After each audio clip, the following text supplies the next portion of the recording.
Tak kenal maka tak sayang, maka kita harus mengenal dulu manajemen ventilasi mekanik ini, sejarahnya bagaimana sih sampai terbentuk. Jadi pada tahun 120 sampai 130 Masehi, seorang ilmuwan dari Yunani yaitu Galen, di situ dia mengembangkan konsep sederhana. Jadi dia itu meneliti pada hewan yang mati dan di laringnya ditiupkan udara. Dan dia penasaran apa yang terjadi gitu loh setelah hewan itu ditiupkan udara melalui laringnya.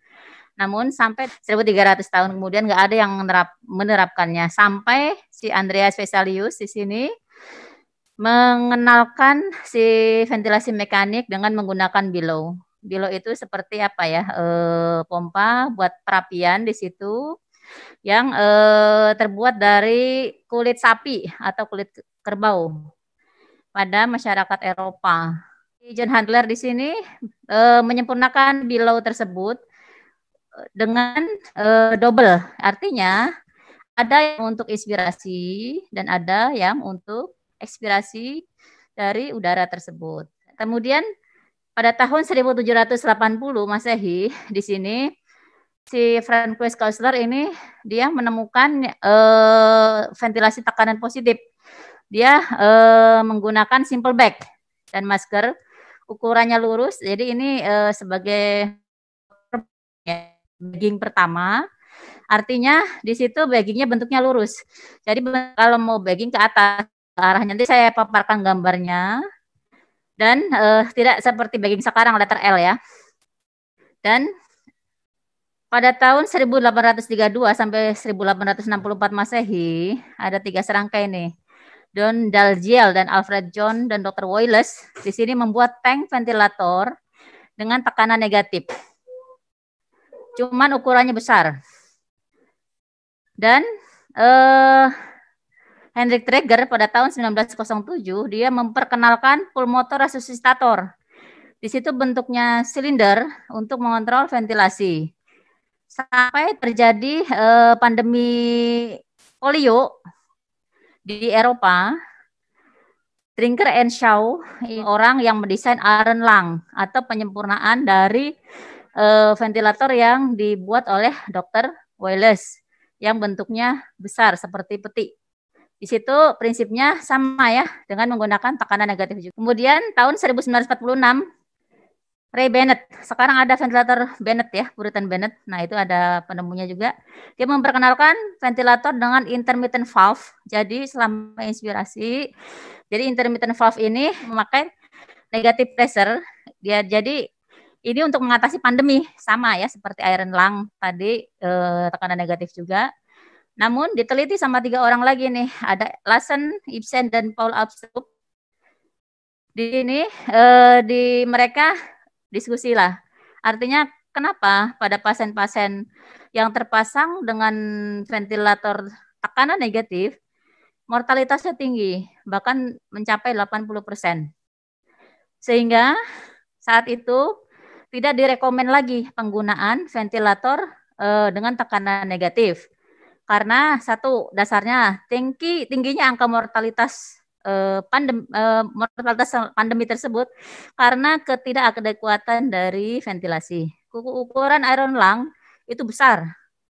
Kemudian akses ke pasien banyak mengalami masalah. Artinya pasien tidur dalam posisi hanya kepala yang kelihatan dan pergerakannya mengalami masalah. Perawatannya pun susah.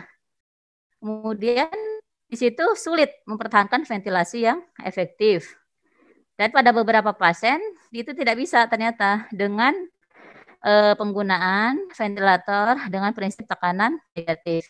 Kemudian sampai ini Robert Kakmak dari Harvard University di situ mengkategorikan jadi 4 generasi dari ventilator. Yaitu tahun 1460, artinya ventilatornya hanya terbatas. Di situ hanya mengkontrol ventilasi, tapi tidak bisa pasien tersebut pasien tidak kelihatan men-trigger si ventilator. Kemudian tidak ada PIP, nggak bisa juga. Jenis ventilatornya yaitu ya yang tersebut Morse, Emerson, dan Engstrom sudah nggak ada sekarang. 1980 di sini fitur volume ventilasi masih ada. Kemudian monitornya hanya untuk tidal volume dan RR. Namun pasien nggak bisa kedetek juga tuh trigger dari pasien. Alarmnya juga hanya untuk high pressure-nya, high rate-nya, tidak volume, yang low yang kelihatan gitu.